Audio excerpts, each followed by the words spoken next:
घने जंगल के बगल में एक छोटा सा गांव था। उस गांव का नाम था केशवपुर।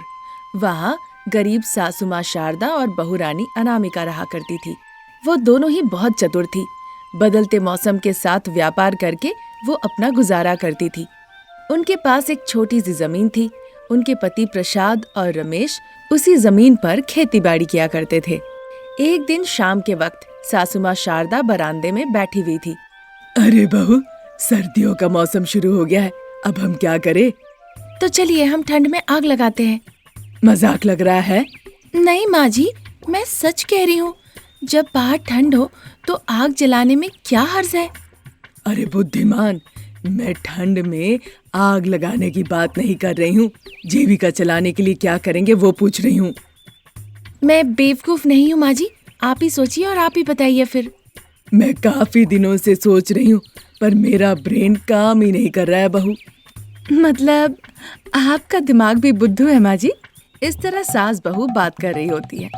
उधर खेत में पिता प्रसाद और बेटा रमेश जब काम कर रहा होता है, वीरू उनके पास हांफते हांफते भागते हुए आता है।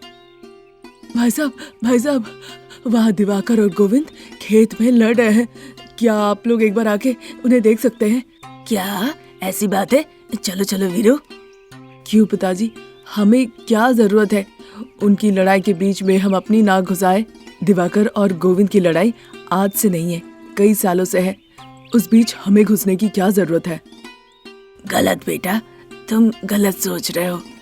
जब कभी लड़ाई हो रही है तो दोनों क्यों लड़ रहे हैं ये जानना जरूरी है। उसे वहीं पे रोकना बहुत जरूरी है, तभी जाके तो आगे वो नहीं लड़ेंगे। हाँ पिताजी, मैं कुछ भी कहूँ आप मेरी बात कुछ ना कुछ कहकर टाल देंगे। मैं नहीं आ रहा हूँ, अब आगे आपकी मर्जी। ऐसा कहके रमेश खेत के काम में लग जाता है और प्रसाद वीरू के साथ जहाँ गोविंद और दिवाकर लड़ रहे थे वहाँ पे जाते हैं। उन दोनों को अलग करने की कोशिश करते हैं। अरे दिवाकर, अगर कुछ समस्या है तो बैठ के बात करो, इस तरह लड़ाई क्यों कर रहे हो? भाई साहब, मैंने इन्हें परेशान नहीं किया, ये मुझे उकसाए जा रहे हैं। देखिए, मैंने जानबूझ के नहीं किया। मैं जब आल से चल के जा रहा था अचानक से फिसल के इनकी जमीन पे गिर गया। मैंने सॉरी भी कहा, पर यह दिवाकर गाली गलौज कर रहा है और कह रहा है कि मैंने जानबूझ के इसके खेत को खराब कर दी। जब तुम्हारा इरादा नहीं है खराब करने का, फिर गाली से फर्क नहीं पड़ना चाहिए। अरे मैं जब तुम्हारे खेत पे आके गिरा तब तुम जाके गाली गलौज कर रहे हो ना। इस तरह कहने पे दिवाकर गुस्से से अपना हाथ उठाता है और गोविंद को मारने के लिए आगे बढ़ता है। ये देखकर प्रसाद दिवाकर को जोर से धकेल देता है। इस वजह से दिवाकर अपना संतुलन खोके बगल में एक पत्थर पे जाके गिरता है। पत्थर के ऊपर गिरने की वजह से दिवाकर के सर पे चोट लगती है और वहीं उसकी मृत्यु हो जाती है। गिरने के थोड़ी देर बाद जब दिवाकर हिलता डुलता नहीं है तो प्रसाद और वीरू को थोड़ा संदेह होता है। वो दोनों आते हैं दिवाकर को उठाने के लिए। दिवाकर तो मूर्ति बन चुका था। वीरू देखकर बहुत परेशान हो गया। प्रसाद को तो कुछ समझ में ही नहीं आ रहा था। भाई साहब, दिवाकर तो लग रहा मर गया। ये सुनकर प्रसाद मानो आश्चर्य हो जाता है। गोविंद वहाँ से भाग निकलता है। प्रसाद पहले खुद को संभालते हैं, फिर डरते हुए घबराते हुए घर के तरफ जाने लगते हैं। वीरू मरे हुए दिवाकर को देखकर वहीं पे रोने लगता है। उधर घर के बाहर बरामदे पे बैठ के सास बहू बातचीत कर रही होती है। तभी बच्चों की स्कूल की ऑटो आकर घर के सामने रुकती है। स्कूल से आए बच्चों को देखकर अनामिका बहुत खुश होती है। बच्चे, टिफिन आप लोगों ने खाया या फेंक दिया? पूरा खाया माँ, बहुत अच्छा था। बहुत अच्छा था मम्मी, मेरी फ्रेंड लावण्या भी खाई है। शारदा वहीं पे बैठी हुई थी। शारदा को देखकर बच्चे उनके पास जाते हैं। दादी दादी, हमें सीताफल चाहिए। सीताफल? क्यों बेटा? आपको नहीं पता क्या? खाने के लिए दादी। इस तरह कहने पे वहीं पे खड़ी अनामिका धीरे धीरे मुस्कुराने लगती है। फिर शारदा गुस्से से देखने लगती है। मेरा दोस्त गौतम रोज बड़ा बड़ा 3 सीताफल ले आता है और बिना किसी को दिए ही वो अकेले अकेले खाता है। उसे इस तरह खाते देख तुम लोग भी खाना चाहते हो ना? हाँ दादी। ठीक है बच्चे, तुम लोग दोनों अंदर जाके देखो टीचर ने आज क्या पढ़ाया है। मैं और तुम्हारी माँ जंगल जाके ले आएंगे। इधर बात चली रही थी, तब तक प्रसाद डरते डरते घर लौट आते हैं। बिना किसी से कुछ बात किए चबूतरे के ऊपर बिस्तर पे वो कंबल ओढ़ के सो जाते हैं। जाओ बहू, बच्चों को कुछ खाने के लिए दो। ठीक है माँ जी। फिर वहाँ से अनामिका चली जाती है। शारदा प्रसाद को कई दफे बुलाती है, पर बिना कुछ जवाब दिए प्रसाद सोते रह जाते हैं। क्या हो गया, इस तरह क्यों सो रहे हैं? बुलाने पे जवाब नहीं दे रहे हैं। इधर ये सोच रही थी, तब तक रमेश एसआई अरविंद के साथ घर लौट आता है। शारदा तो आश्चर्य हो जाती है, बहुत घबरा जाती है। बेटा, ये हमारे घर क्यों आए हैं? पिताजी के लिए माँ। पिताजी के लिए? लेकिन क्यों बेटा? खेत के पास दिवाकर नाम के एक आदमी को इन्होंने मार दिया है, सबूत भी हमारे पास है। चलिए अपने पति को यहाँ बुलाइए। इस तरह कहने के दौरान सो रहे प्रसाद सामने से उठकर आते हैं। एसआई अरविंद प्रसाद को साथ लेकर वहां से चले जाते हैं। उसके 2-3 दिनों के बाद शारदा, रमेश और अनामिका प्रसाद से मिलने के लिए जेल में आते हैं। शारदा, बहू अनामिका और बेटे रमेश को देखकर प्रसाद बहुत खुश होते हैं। उन्हें देखकर सास बहू रोने लगती है। प्रसाद से वो बहुत अच्छे से बात करती है। 15 मिनट बाद वहां से वो पीछे आ जाती हैं और लॉयर जगदीश बाबू आगे जाके पूरी बात खुल के बताते हैं। देखिए, कंडीशन बेल के लिए 1 लाख रुपए लगेंगे। आप जाके पैसों का इंतजाम कीजिए। पैसे मिलते ही मैं बेल करवा दूंगा। लाख? उससे भी ज्यादा लग सकता है। जाके उस काम में लग जाइए। इस तरह कहने पे शारदा, रमेश और अनामिका बिना कुछ कहे घर वापस लौट आते हैं। बस वो तीनों यही बात सोचे जा रहे थे कि 1 लाख रुपए कैसे कमाए। फिर घर आके वो देखते हैं कि हरीश और भाव्या बरामदा में बैठकर सीताफल खा रहे हैं। पूछने पर बताया कि दोस्त आकर देकर गया है। माँ जी, कैसा होगा अगर जंगल से हम सीताफल लाकर बेचे तो? मैं भी वही सोच रही थी बहू। तुम एक काम करो, शहर में जाके बीचों बीच एक सेंटर देखो। मैं और बेटा जाकर जंगल से सीताफल तोड़ लाते हैं। अच्छा ठीक है माँ जी। इस तरह कहकर अनामिका शहर चली जाती है और इधर रमेश और शारदा जंगल चले जाते हैं। रमेश सीताफल तोड़ता है और शारदा उन्हें एक जगह पर इकट्ठा करती है। अनामिका पूरा शहर, गली मोहल्ले, चप्पा चप्पा सेंटर पॉइंट के लिए ढूंढती है। वहाँ पे उसे कई जगह पर सीताफल बिकते हुए दिख जाते हैं। अनामिका थक जाती है। इतने लोगों के बीच हमारे पास आके कौन खरीदेगा? हमें कुछ नया करना होगा। फिर अनामिका घर लौट आती है। उसने शहर में जो कुछ देखा वो आके घर पे बताती है। अब हम क्या करेंगे बहू? माँ जी, सीताफल नहीं बेच के हम उसका जूस बेच सकते हैं। वाह रे वाह बहू, ये अच्छा रहेगा। चलो देर ना करते हुए कल से ही हम ये शुरू करते हैं। इस तरह सोचकर अगले दिन ही शहर में एक अच्छा सा सेंटर देखकर शारदा और अनामिका जूस बेचना शुरू करती है। सभी लोग ध्यान से सुनिए, यहाँ नया सीताफल जूस सेंटर शुरू हो चुका है। छोटे बड़े का फर्क ना करते हुए सभी लोग यहाँ पर आके जूस पी सकते हैं। छोटा ग्लास सिर्फ 20 रुपए, बड़ा ग्लास सिर्फ 30 रुपए। इस तरह सुनकर बच्चे बड़े सभी लोग अनामिका के जूस सेंटर में जूस पीने के लिए आने लगते हैं। सभी लोग आकर जूस पीते हैं। इसी तरह दिन गुजर रहे थे। शारदा, अनामिका, रमेश तीनों जंगल जाकर सीताफल ले आते थे। उसी से जूस बनाकर उसे बेचा करते थे और इसी तरह धीरे धीरे 1 लाख रुपए वो जमा कर लेते हैं। फिर उन सारे पैसों को इकट्ठा करके वो लॉयर जगदीश के पास जाते हैं और उन्हें वो पैसा दे देते हैं। बहुत मेहनत और कठिन परिश्रम से कमाया हुआ ये 1 लाख रुपए है। मैं जरूर तुम्हारे पति को कंडीशन बेल दिला के रहूंगा। बस 2 दिन का वक्त दीजिए, उन्हें निकाल के मैं घर छोड़ाऊंगा। फिर शारदा वहां से अपने घर वापस चली जाती है। ठीक 2 दिनों के बाद लॉयर जगदीश दाढ़ी वाले प्रसाद को उनके घर वापस ले आते हैं। प्रसाद को देखकर सभी लोग बहुत खुश होते हैं। शारदा प्रसाद का पसंदीदा सांबर चावल बनाती है। शारदा, मुझे आशा नहीं थी कि मैं तुम्हें फिर से देख पाऊंगा। मुझे भी नहीं उम्मीद थी जी, पर हमारी बहू अनामिका कड़ी मेहनत से सीताफल जूस बनाकर बेच के पैसे कमाई है। इतने पैसे और वो भी इतने कम समय में। बहू, पता नहीं मैं तुम्हें कैसे धन्यवाद कहूँ। शब्द कम पड़ जाएंगे। ऐसा मत कहिए पिताजी, आप ससुर जी के रूप में मेरे पिताजी है और मेरा ये कर्तव्य बनता है अपने पिता की रक्षा करना। इस तरह अनामिका कहती है। तब से रमेश और अनामिका दोनों मिलके सीताफल जूस सेंटर में जूस बेचकर अपना घर परिवार चलाने लगते हैं। ये थी आज की कहानी। नई कहानी लेकर जल्द हाजिर होंगे। नमस्कार। फटी हुई साड़ी, बाल बिखरा हुआ, पागल इंसान के तरह सरोजा गोबर लेके शारदा के घर की तरफ फेंक रही थी। तुम बर्बाद हो जाओ, सत्यानाश हो जाओ, बिल्कुल खत्म हो जाओ, मुंह में कीड़े पड़े, ऐसे अनाथ की तरह मरो कि तुम्हारे लाश के पास कोई ना आए, तुम्हारी नरक वाली जिंदगी हो। सूद के नाम पे पता नहीं तुम लोगों ने कितने लोगों का खून पिया होगा। थू। जब वो ऐसा कह रही थी, बहू अनामिका छत पे से ये देख लेती है। ये कौन है? जब से ये उठती है और रात को सोने से पहले तक ये मेरी सासू माँ को गाली देती रहती है और हाथ में कुछ ना कुछ लेके फेंकते रहती है। परसों ये पत्थर ले आई थी, कल मिट्टी लाई थी और आज गोबर ले आई है। ये सासू माँ को गाली दे क्यों रही है और मेरी सासू माँ बिना कुछ कहे चुपचाप क्यों बैठी है? सोचते हुए वो छत से सरोजा को देख रही थी। उधर शारदा जो सूद का व्यापार करती थी, उसे ये सबसे कुछ फर्क ही नहीं पड़ रहा था।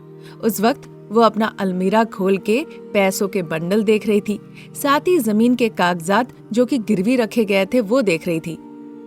गाली दो और गाली दो, जितना गाली दोगी मेरा सूद का व्यापार उतना आगे बढ़ेगा और मेरी कमाई भी उतनी ही बढ़ेगी, मन ही मन सोचती है। पर बाहर से अनामिका, अनामिका इस तरह बुलाती है। बहू रानी जो छत पे थी, सासू माँ की आवाज सुन के जल्दी से सासू माँ के कमरे में आती है। क्या हुआ है माँ जी? कुछ नहीं हुआ है, यहाँ के अलमारी में क्या है वो देखो जरा। इस तरह कहने पे अनामिका अलमीरा आके देखती है। वहाँ पे पैसे रखे हुए थे और जमीन के कागजात। 10 पैसों के बंडल और 15 जमीन के कागजात है यहाँ माँ जी। बिल्कुल सही कहा है बहू, मैं शहर जा रही हूँ अपनी सहेली की बेटी की शादी में। मैं जब तक नहीं आती हूँ अलमारी की चाबी अपने पास रखो। अरे माँ जी, अलमारी की चाबियाँ मुझे क्यों दे रही हैं? मैं ऐसे ही तुम्हें नहीं दे रही हूँ बहू, अगर कोई इस बीच में आए सूद देखकर उसे पैसे दे देना। मैं लौटने के बाद आकर उससे बात करूंगी और बाकी जानकारी ले लूंगी। अच्छा ठीक है माँ जी। लेकिन सावधान बहू, एक एक नोट 2-2 बार गिन के तभी देना। कभी कभी 2-2 नोट एक साथ चिपक जाते हैं, नहीं तो हमारा ही नुकसान हो जाएगा। शारदा इस तरह कह रही थी, पर अनामिका शारदा की एक भी बात नहीं सुनी। उसे तो बाहर सरोजा की गालियां और बददुआएं सुनाई दे रही थी। वो शारदा से पूछने का सोची, माँ जी ये बाहर इतनी जोर जोर से चिल्ला रही है, ये पागल महिला कौन है? तुम्हें लग रहा ना कि ये पागल औरत है? तो पागल औरत के बारे में मत सोचो, ना ही उससे बात करो। सावधान रहना बहू ऐसे पागल औरतों से। इस तरह कहकर शारदा अलमारी की चाबियां उसे दे देती है। उधर खेत के पास ससुर जी प्रसाद और समधी जी चक्रवर्ती बैठे हुए थे। भाई साहब, बेटी अनामिका कैसी है? मेरी बहू है वो, एकदम अच्छी है। शारदा अनामिका का बहुत ख्याल रखती है। बढ़िया भैया, सास बहू अच्छी रहे वही बड़ी बात है। वो तो ठीक है चक्रवर्ती, तुम्हारी पत्नी का कुछ पता चला? नहीं भैया, मेरी पत्नी की कोई खोज खबर नहीं है। ये भी नहीं पता कि वो कहाँ है, कैसी है। वो शारदा भाभी की बेइज्जती सह नहीं पाई थी और इसलिए पता नहीं वो कहाँ चली गई। चक्रवर्ती कहते कहते रोने लगता है। ये देखकर प्रसाद उसे समझाते हुए कहते हैं, चिंता मत करो चक्रवर्ती, पर मुझे नहीं पता था कि शारदा इस तरह से तुम्हारी पत्नी की बेइज्जती करेगी।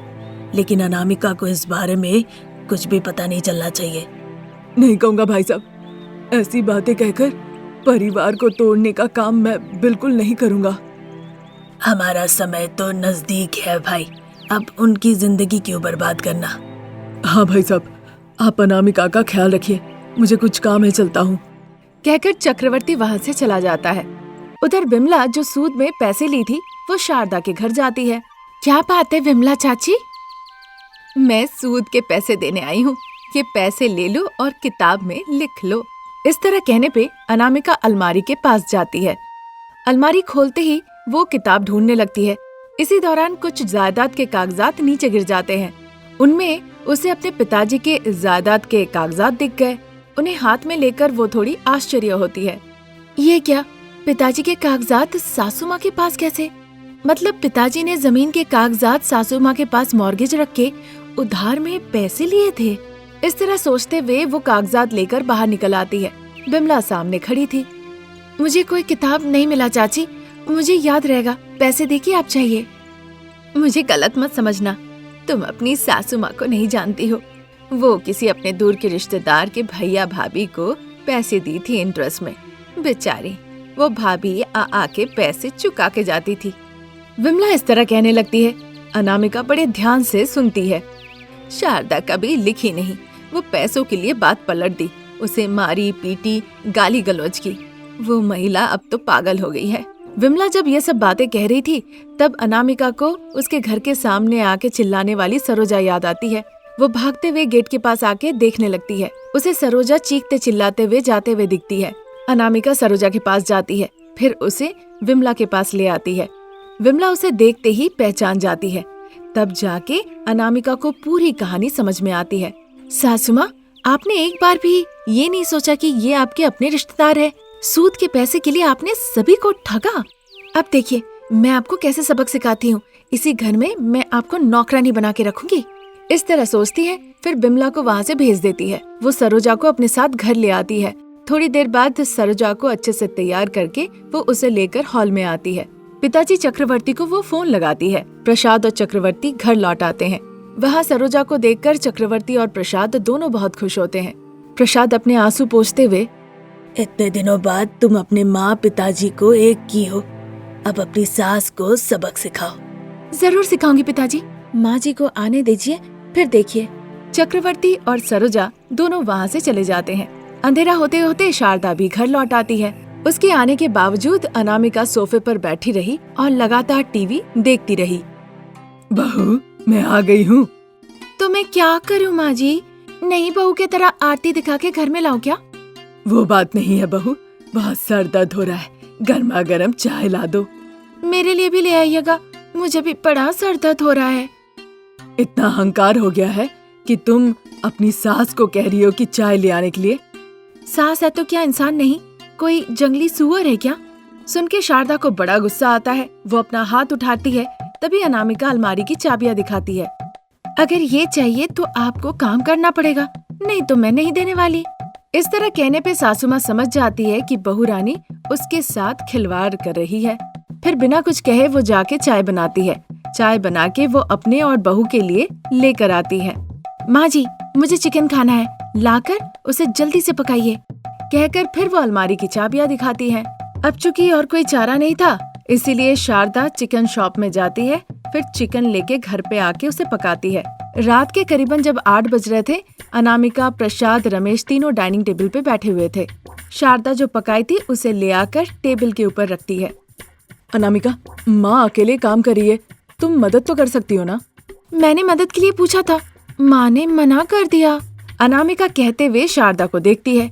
शारदा उसे देखते ही पूरी बात समझ जाती है। हाँ बेटा, मैं ठीक हूँ ना, मैं कर लूंगी। अभी बहू की क्या जरूरत है, उसे तुम कुछ भी मत कहो। हाँ। अरे वाह शारदा, तुम्हारा तो दिल बहुत बड़ा है। तुम बहू को बैठा के रखी हो और बहू तुम्हें नौकरानी बना के रखी है। ये बोले बिना मैं तो रह ही नहीं पा रहा हूँ। इस तरह कहने पे शारदा गुस्से से प्रसाद को देखने लगती है। दिन ऐसे ही निकल रहे थे। अलमारी की चाबियां पाने के लिए शारदा दिन भर घर का काम काज, खाना पकाने में लगी होती है। कोशिश करती थी कि सबकी जरूरतें वो पूरी कर सके। फिर एक दिन शारदा थक हार के बिस्तर पे लेटी होती है। उसके बावजूद भी अनामिका को दया नहीं आती। अभी के अभी उठ के काम काज करेंगी तभी चाबी मिलेगी, नहीं तो नहीं मिलेगी, इस तरह धमकी देती है। तभी चक्रवर्ती अपनी पत्नी सरोजा के साथ वहाँ आते हैं और अपनी बेटी की यह हरकत देख के उसके गालों पे एक थप्पड़ लगाते हैं। माँ, हाँ मैं तुम्हारी माँ हूँ। जो काम तुम्हें करना चाहिए वो सारा काम तुम अपनी सास से करवा रही हो, क्यों ऐसा? शारदा सरोजा को देखकर आश्चर्य होती है। फिर वो बिस्तर में ही उठ के बैठती है। अच्छा, तो तुम्हें सच का पता चल गया है, इसलिए तुम इतने दिनों से मुझे इस घर में नौकरानी बना के रखी हो। तो आपको नहीं लगता कि आपने कोई गलती की है? नहीं बहू, मैं सूद का व्यापार करती हूँ। अगर मैं रिश्तेदारी, दोस्ती, यारी देखने गई फिर मैं ये काम नहीं कर पाऊंगी। अब मुझे चाबियों की जरूरत नहीं है। मुझे अब याद आया कि मेरे कमरे में लकड़ी के बक्से में चाबियां है। इतना कहकर वो अपने कमरे में चली जाती है। वो पूरा लकड़ी का बक्सा ढूंढ लेती है पर उसे चाबियां कहीं नहीं मिलती। हताश होकर वो अनामिका के पास लौट कर आती है।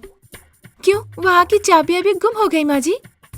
इस तरह कहकर वो मुस्कुराते हुए अपने दोनों हाथों में दोनों चाबियां लेकर दिखाने लगती है। शारदा फिर से नौकरानी बनके काम करने लगती है। अनामिका एक के बाद एक ऑर्डर करती थी और शारदा को नौकरानी की तरह सारा काम करना पड़ता था। देखते हैं शारदा को कब तक इस तरह नौकरानी बनके रहना पड़ता है। ये थी आज की कहानी। नई कहानी लेकर हम बहुत जल्द हाजिर होंगे। नमस्कार।